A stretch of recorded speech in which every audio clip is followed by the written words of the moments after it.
தமிழ் சொந்தங்களுக்கு வணக்கம். தமிழ் என்டர்டைன்மெண்ட் வழங்கும் பொன்னியின் செல்வன் 5ஆம் பாகம் தியாகசிகரம், அத்தியாயம் 89. வசந்தம் வந்தது.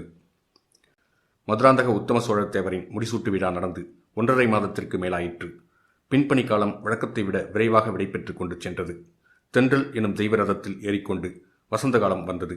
பைங்கிளிகள் மாமரங்களின் குங்கும நிற தளிர்களுக்கு அருகில் தங்கள் பவழ நிற மூக்குகளை வைத்து ஒத்திட்டு பார்த்தன. அரச மரங்களின் தங்க நிற தளிர்கள் இளங்காற்றில் அசைந்தாடி இசைப்பாடின. புன்னை மரங்களிலிருந்து முத்து போன்ற மொட்டுக்களை உதிர்த்து கொண்டு குயில்கள் கோலாகலமாக கூவின. இயற்கை தேவி உடல் செலுத்தாள். பூமாதேவி குதூகலத்தினால் பொங்கி பூரித்தாள். இலைகள் உதிர்ந்து மொட்டையாக தோன்றிய மரங்களில் திடீரென்று மொட்டுக்கள் அரும்பி பூத்து வெடித்தன. மாதவி பந்தல்களும் மல்லிகை முல்லை புதர்களின் பூங்கொத்துகளின் பாரம் தாங்க முடியாமல் தவித்தன. நதிகளில் பிரவாகம் குறைந்துவிட்டது. கரையோரமாக பளிங்கு போன்ற தெளிந்த நீர் சலசலவென்று ஓடிக்கொண்டிருந்தது. சோழ நாட்டு மக்கள் அகமும் முகமும் மலர்ந்து விளங்கினார்கள். வயல்களில் விளைந்திருந்த செந்நெல்லை அறுவடை செய்து களஞ்சியங்களிலே கொண்டு போய் சேர்த்தாகிவிட்டது. அரசியல் சம்பந்தமான நிச்சயமற்ற நிலைமை நீங்கி கவலை தேர்ந்துவிட்டது. நகரங்களிலும் நாட்டுப்புறங்களிலும் காமன் பண்டிகை கொண்டாடுவதற்கு மக்கள் ஆயத்தம் செய்து கொண்டிருந்தார்கள். ஆலயங்களில் வசந்த உற்சவம் நடத்துவதற்கும் ஏற்பாடுகள் நடைபெற்றன. வீதிகள் சேருமிடங்களில் எல்லாம் நாடக மேடை அமைக்கப்பட்டு வந்தன. இந்த இனிய காட்சிகளையெல்லாம் பார்த்து கொண்டு வல்லவரையன் பழையாறை நகரை நோக்கி சென்று கொண்டிருந்தான். இந்த தடவை அவன் மறைந்தும் ஒளிந்தும் மாறுவேடம் பூண்டும் அந்த மாநகருக்குள் பிரவேசிக்கவில்லை. திறந்திருந்த பிரதான நகர் வாசல் வழியாக தங்கு தடையின்றி புகுந்து இளையபிராட்டி குந்தவை தேவியின் அரண்மனையை அடைந்தான். இளையபிராட்டி குந்தவி வானதி முதலிய தன் தோழிகள் பலர் புடைசூழ அரண்மனை வாசலுக்கு வந்து அவனுக்கு முகமன் கூறி வரவேற்றாள். நெடுந்தூரம் பிரயாணம் செய்து வந்த களைப்பு தீர்ந்த பிறகு தன்னை அரண்மனை உத்தியானவனத்தில் வந்து சந்தித்து பிரயாண விவரங்களை கூறும்படி சொல்லிவிட்டு சென்றாள். வந்தியத்தேவன் இளைப்பார்வதற்கு அதிக நேரம் எடுத்துக்கொள்ளவில்லை. ஸ்நானபானங்களையும் அதிவிரைவில் முடித்துக்கொண்டு உத்தியானவனத்திற்கு சென்றான். அங்கே இளையபிராட்டி அவன் வரவை எதிர்பார்த்து காத்திருந்தாள். ஒருவரை ஒருவர் சந்திப்பதில் யாருக்கு அதிக ஆர்வம் என்று சொல்ல முடியாமல் இருந்தது. ஒருவரிடம் ஒருவர் பல செய்திகளை கேட்டறிவதில் இருவரும் ஆவல் கொண்டிருந்தார்கள். ஆனால் அவர்களுடைய பரபரப்புக்கு அது மட்டும்தானா காரணம்? தங்கள் வருங்கால வாழ்க்கையை பற்றி நிச்சயித்துக் கொள்ள விரும்பியதும் காரணமாயிருக்கலாம் அல்லவா? அசேதன பொருள்கள் இடத்திலும் கிளர்ச்சியை உண்டாக்கிய இளவேனில் உணர்ச்சி நிறைந்த அவர்களுடைய உள்ளத்திலும் ஒரு பரபரப்பை உண்டாக்கியிருக்கலாம் அல்லவா? ஐயா, தாங்கள் சென்றிருந்த காரியத்தில் பூர்ண வெற்றி அடையவில்லை என்று அறிகிறேன். அது உண்மையா என்று கேட்டாள் இளைய பிராட்டி. உண்மைதான் தேவி. இதுவரையில் நான் ஏற்றுக்கொண்ட எந்த காரியத்திலேதான் பூர்ண வெற்றி அடைந்திருக்கிறேன் என்று வல்லவராயன் கூறி பெருமூச்சு விட்டான். அப்படி சொல்ல வேண்டாம். என் தம்பியை ஈழ நாட்டிலிருந்து கொண்டு வந்து சேர்த்தீர்கள் அல்லவா? அச்சமயம் அருள்மொழிவர்மன் வந்ததினால்தானே இந்த வரைக்கும் சோழ நாடு தப்பி பிழைத்தது என்றாள் குந்தவை. அருள்மொழிவர்மருக்கு அனாவசியமான அபாயத்தை உண்டாக்கி அவரை கடும் குளிர்சுரத்துடன் குற்றுயிராக கொண்டு வந்து சேர்த்தேன். அதுவும் பூங்குழலி மகாராணியின் உதவியினால்தான். சேந்தனமுதனிடமும் பூங்குழலியிடமும் என் நண்பரை ஒப்புவித்து நாகப்பட்டினத்திற்கு அழைத்து போகும்படி சொன்னபோது அவர்கள் தஞ்சைபுரிக்கு வந்து இந்த சோழ சிம்மாதனத்தில் சிங்காதனம் ஏறி மணிமுகுடம் சுட்டிக் கொள்ளப் போகிறார்கள் என்று கனவிலும் நான் கருதவில்லை. உத்தம சோழ சக்கரவர்த்தியின் உயிரை காப்பாற்றிக் கொடுத்தவர் தாங்கள்தான் என்பதை நான் மறந்துவிடவில்லை. அவரும் மறந்துவிடவில்லை. பெரிய பழுவேட்டரையருக்கு பதிலாக தங்களை சோழ நாட்டின் தனாதிகாரியாக்கிவிட வேண்டும் என்று உத்தம சோழர் விரும்பினார். நல்ல வேளை, தப்பி பிழைத்தேன். அது என்ன அப்படி சொல்கிறீர்கள்? இச்சோழ சாம்ராஜ்யத்தின் தனாதிகாரி பதவி சாமானியமானதா? முதன் மந்திரி பதவியை காட்டிலும் மாதண்ட நாயகர் பதவியை காட்டிலும் பெரியதாயிற்றே. தனாதிகாரியின் தயவு இல்லாமல் சக்கரவர்த்தி கூட எந்த காரியமும் செய்ய முடியாதே. தேவி, பெரிய பழுவேட்டரையரின் பாதாள பொக்கிஷ நிலவரையில் ஒருமுறை நான் ஒளிந்திருக்க நேர்ந்தது. அப்போது அங்கே கும்பல் கும்பலாக கொட்டியிருந்த பொற்காசுகளின் ஒளியில் ஒரு சிலந்தி பூச்சியின் வலையை பார்த்தேன். இறந்து போன மனிதனின் மண்டை எலும்பையும் பார்த்தேன். இனிமேல் அந்த பொக்கிஷன் நிலவரை பக்கமே போகக்கூடாது என்று தீர்மானித்துக் கொண்டேன். இளையபிராட்டி புன்னகை புரிந்துவிட்டு, தாங்கள் தனாதிகாரியானாலும் பொக்கிஷன் நிலவரைக்கு போக வேண்டிய அவசியம் நேராது. அந்த நிலவரையில் இருந்த பொருள்களையெல்லாம் செலவு செய்து பெரியதொரு கடற்படை உருவாக்க கப்பல்கள் கட்ட அருள்மொழி தீர்மானித்து விட்டான். புதிய சக்கரவர்த்தியின் அனுமதியும் பெற்றுவிட்டான் என்றாள். புதிய சக்கரவர்த்தியும் அவருடைய பட்ட மகிழ்ச்சியும் அருள்மொழிவர்மருடன் கோடிக்கரைக்கு சென்றிருப்பதாக தஞ்சையில் அறிந்தேன். ஆம், அவர்கள் போகும்போது தங்களையும் உடன் அழைத்து போக முடியவில்லையே என்று மிக்க வருத்தப்பட்டுக் கொண்டு போனார்கள். நான் அதை பற்றி வருத்தப்படவில்லை. இப்போது கூட கோடிக்கரை போய் அவர்களுடன் சேர்ந்து கொள்வேன். அருள்மொழிவர்மர் நான் இல்லாத சமயம் பார்த்து கொடும்பாளூர் இளவரசியை கல்யாணம் செய்து கொண்டது பற்றி தான் வருந்துகிறேன். ஏன் ஐயா, தங்கள் நண்பர் என் தோழியை மணந்து கொண்டது தங்களுக்கு பிடிக்கவில்லையா? தெய்வமே, அம்மாதிரி நான் சொல்லவில்லை. நான் அந்த திருமணத்திற்கு இல்லாமற் போனது பற்றி தான் வருத்தப்படுகிறேன். வானதியை மணந்து கொள்ள கொடுத்து வைத்தது அருள்மொழிவர்மரின் பூர்வ ஜென்ம பாக்கியம். தங்கள் தோழி வானதியம் பாக்கியசாலி. ஆனால் எதற்காக அவ்வளவு அவசரப்பட்டார்கள்? அவர்கள் அவசரப்படவில்லை, நான் தான் அவசரப்பட்டேன். என் தந்தையும் தாயும் காஞ்சிக்கு புறப்பட்டு போக விரும்பினார்கள். அவர்கள் புறப்படுவதற்குள் திருமணம் நடந்துவிட வேண்டும் என்று சொன்னேன். இதனால் கொடும்பாளூர் பெரிய வேளாரின் மனமும் நிம்மதி அடைந்தது.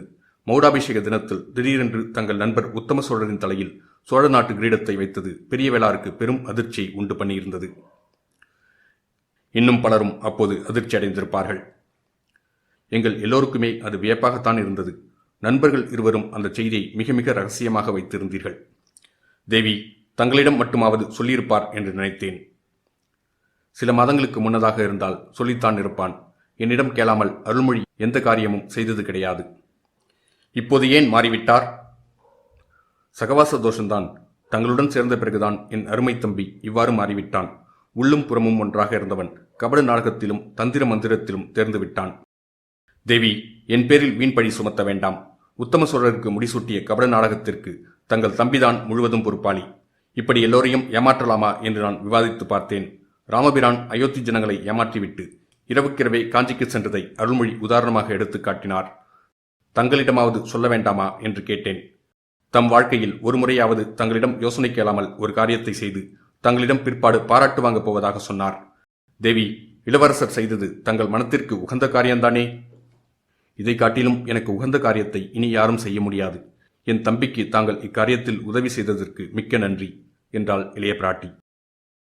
தேவி, அருள்மொழிவர்மர் சிங்காதனம் ஏறி மணிமகுடம் சூடி உலகாளுவதை பார்க்க தாங்கள் ஆவல் கொண்டிருந்ததாக நினைத்தேன். முன்னம் அப்படி நான் ஆசை கொண்டிருந்தது உண்மைதான்.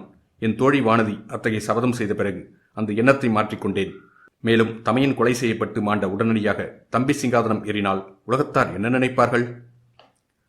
ஆம் தேவி, இலங்கை ராஜவம்சத்தில் நடந்திருக்கும் பயங்கரமான செயல்கள் அருள்மொழிவர்மருக்கு இது விஷயத்தில் பெரிதும் கலக்கத்தை உண்டாக்கியிருந்தன. ஆனால் அதை பற்றி கூட அவர் அவ்வளவாக கவலைப்படவில்லை.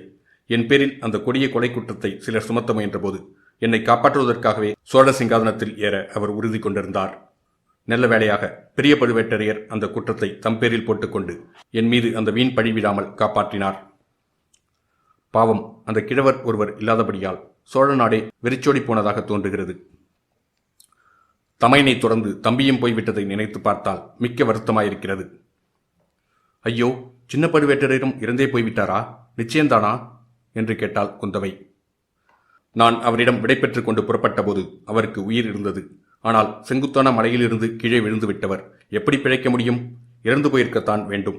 சின்ன பழுவேட்டரையரின் மரணத்திற்கும் நானே ஒரு விதத்தில் காரணமாயிருந்தேன் என்று நினைக்கும் போது என் உள்ளம் துடிக்கிறது என்றான் வந்தியத்தேவன். ஐயா, அதை பற்றியெல்லாம் எனக்கு விவரமாக சொல்லுங்கள். மகுடாபிஷேக தினத்தன்று சின்ன பழுவேட்டரையரை சபாமண்டபத்திலிருந்து வெளியேற்றுவதற்கு தாங்களும் என் தம்பியும் சூழ்ச்சி செய்தீர்கள் அல்லவா? அதில் இருந்து விவரமாக சொல்லுங்கள். அதை பற்றி என் தம்பியிடம் நான் விவரம் கேட்க முடியாமல் போயிற்று. தங்களிடம் கேட்டு தெரிந்து கொள்ளலாம் என்று இருந்தேன். பெண்களிடத்தில் ரகசியம் எதையும் சொல்லக்கூடாது என்று எண்ணித்தான் முன்னாலேயே என்னிடம் சொல்லவில்லை. இப்பொழுதாவது சொல்லலாம் அல்லவா? தேவி, அந்த காரணத்திற்காக தங்களிடம் சொல்லாமல் இல்லை. தங்களை ஒரு முறையாவது ஆச்சரியப்படச் செய்ய வேண்டும் என்று இளவரசர் விரும்பினார். அப்படி ஒன்றும் நான் ஆச்சரியப்பட்டு விடவில்லை. நீங்கள் இருவரும் சேர்ந்து இவ்விதம் ஏதோ சூழ்ச்சி செய்து கொண்டிருக்கிறீர்கள் என்று ஊகித்தேன். ஏதாவது தவறு நேர்ந்து விடக்கூடாதே என்று சிறிய கவலைப்பட்டுக் கொண்டிருந்தேன். உண்மையில் தவறு நேர்ந்துதான் விட்டது. மிக முக்கியமான காரியம் நிறைவேற்றிவிட்டாலும் அதன் மூலம் நேர்ந்த வேறு விபரீதத்தை தடுக்க முடியாமல் போயிற்று. ஒருவேளை தங்களிடம் யோசனை கேட்டிருந்தால் இந்த மாதிரி நேர்ந்திராது என்றான் வந்தியத்தேவன். பின்னர் சேந்தன் அமுதனாகிய புதிய மதுராந்தகருக்கு பட்டம் கட்ட வேண்டும் என்று பொன்னியின் செல்வர் தீர்மானித்ததிலிருந்து அவர்கள் போட்ட திட்டங்கள், செய்த சூழ்ச்சிகள், நடந்த காரியங்கள் எல்லாவற்றை பற்றியும் விவரமாக கூறினான். மதுராந்தகத்தேவருக்கு முடிசூட்டப் போவதாக முன்னாலேயே சொன்னால் அதற்கு பல ஆட்சேபங்களும் இடையூறுகளும் ஏற்படும் என்று அருள்மொழிவர்மர் எண்ணினார். கொடும்பாளூர் பெரிய வேளாரும் திருக்கோவலூர் மலையமானும் முன்போலவே அந்த யோசனையை எதிர்ப்பார்கள். பெரிய பழுவேட்டரையரோ மரணத் தருவாயில் பொன்னியின் செல்வருக்கே முடிசூட்ட வேண்டும் என்று சொல்லிவிட்டு போய்விட்டார். அவருடைய விருப்பத்தை நிறைவேற்றவே அவரைச் சேர்ந்தவர்கள் விரும்புவார்கள். சின்ன பழுவேட்டரையர் தமது மருமகன் உண்மையான மதுராந்தகன் அல்லவென்று தெரிந்து கொண்டு விட்டார்.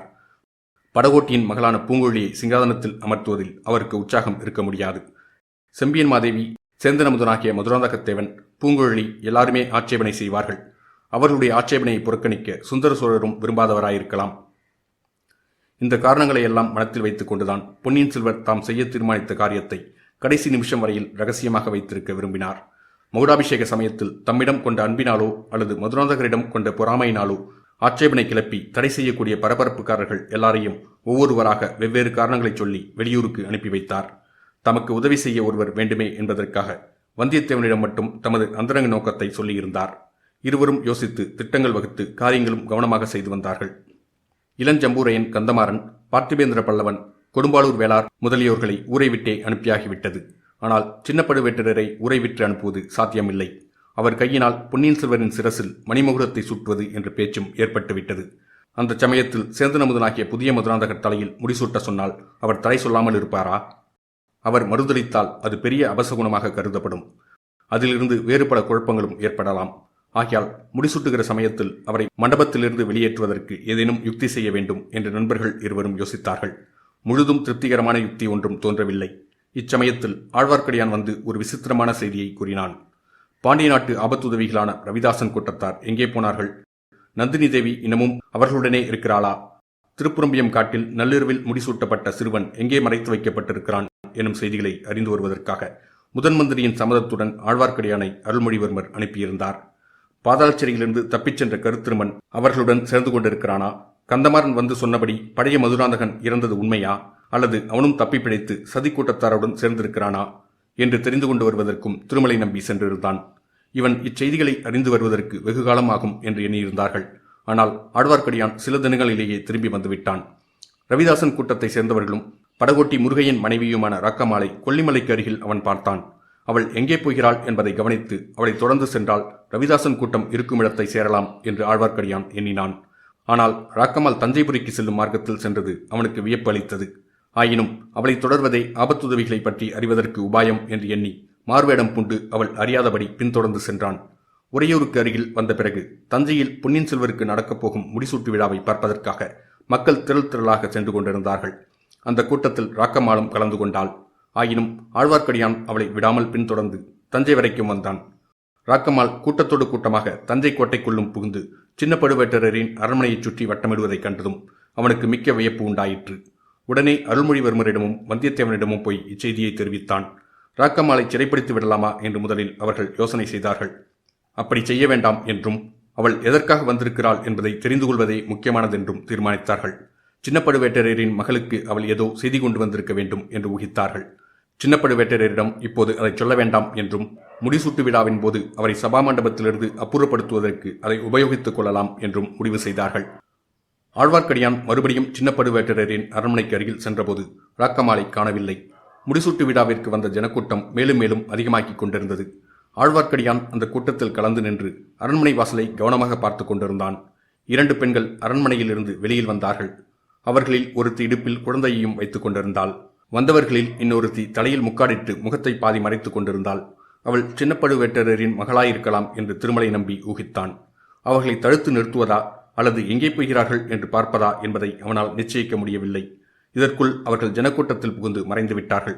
கோட்டை வாசலை நோக்கித்தான் அவர்கள் போயிருக்க வேண்டும் என்று ஊகித்துக் கொண்டு ஆழ்வார்க்கடியான் அங்கே போனான். கோட்டை வாசலுக்கு அப்பால் சிறிது தூரத்தில் வைத்திருந்த பல்லக்கில் அவர்கள் ஏறுவதையும் குதிரை வீரர்கள் புடைசூழப் போவதையும் பார்த்துவிட்டான்.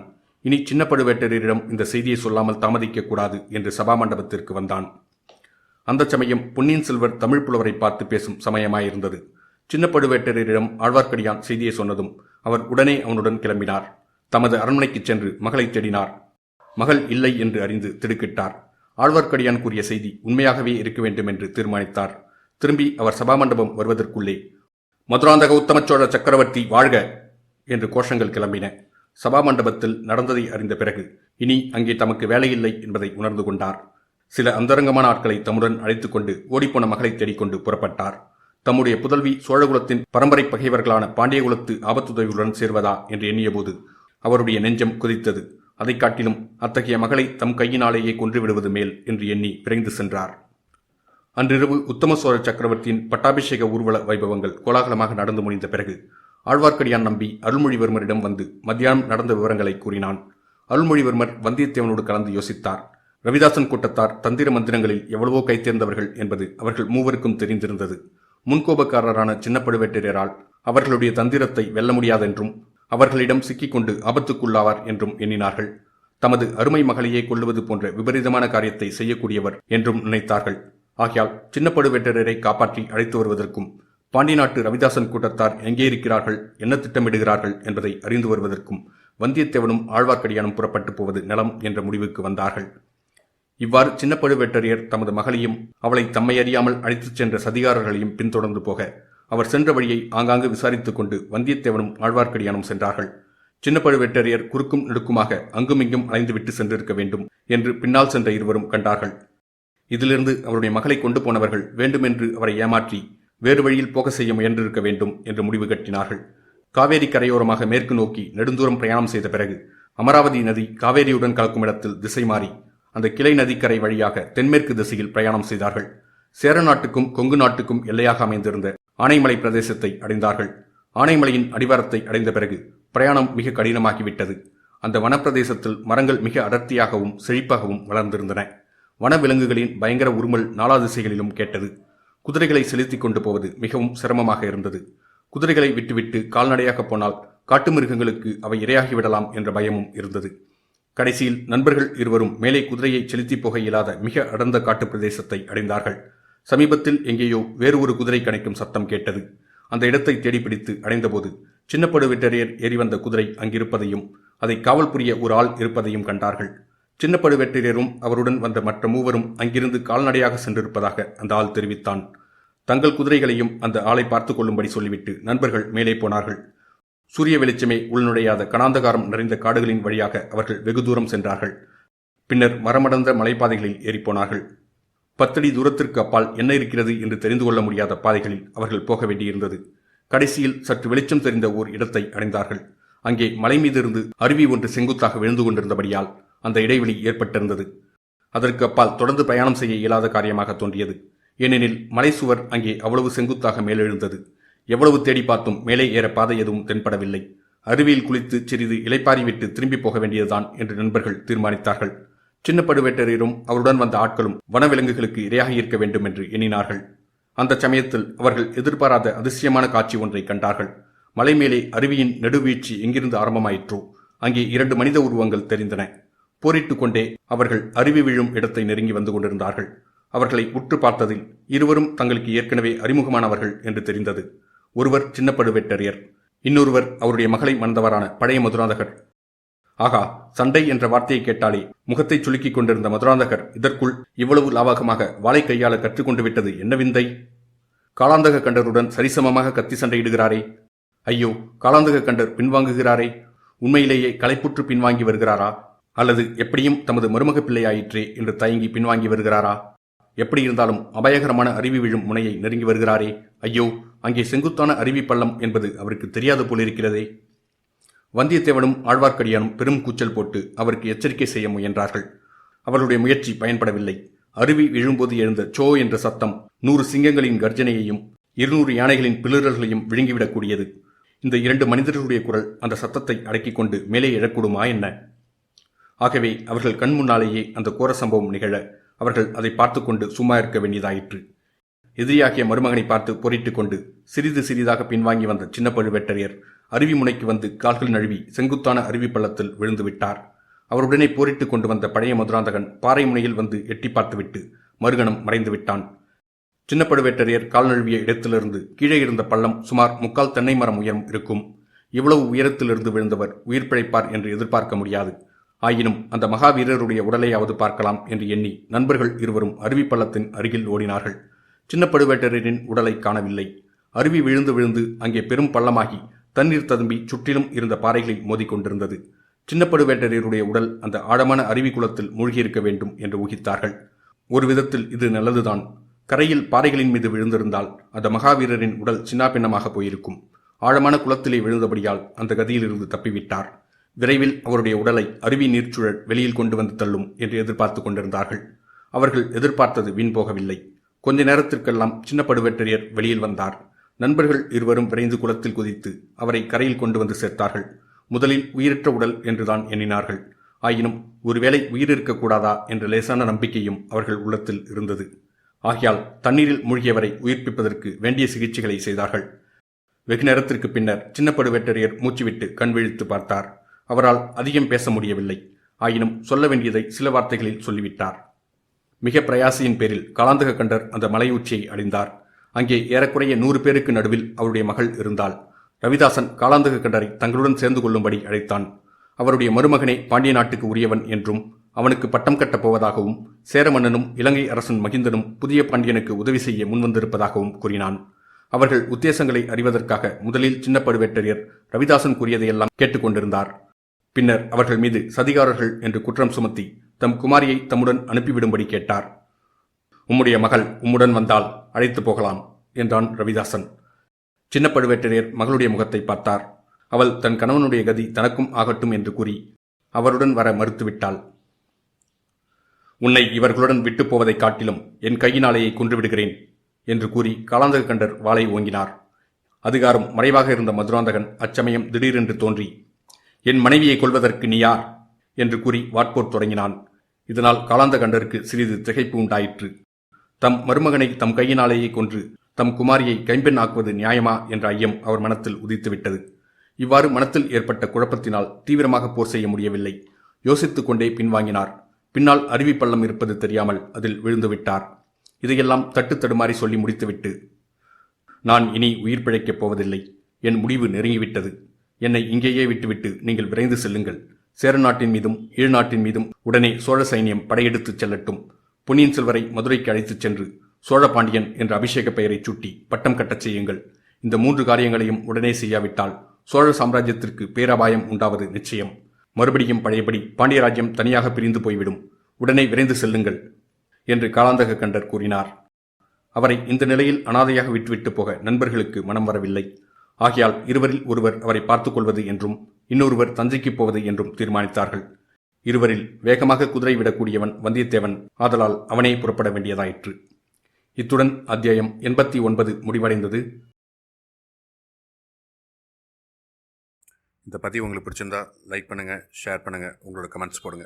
மறக்காமல் தமிழ் என்டர்டெயின்மெண்ட் சேனலை சப்ஸ்கிரைப் பண்ணுங்கள். நன்றி.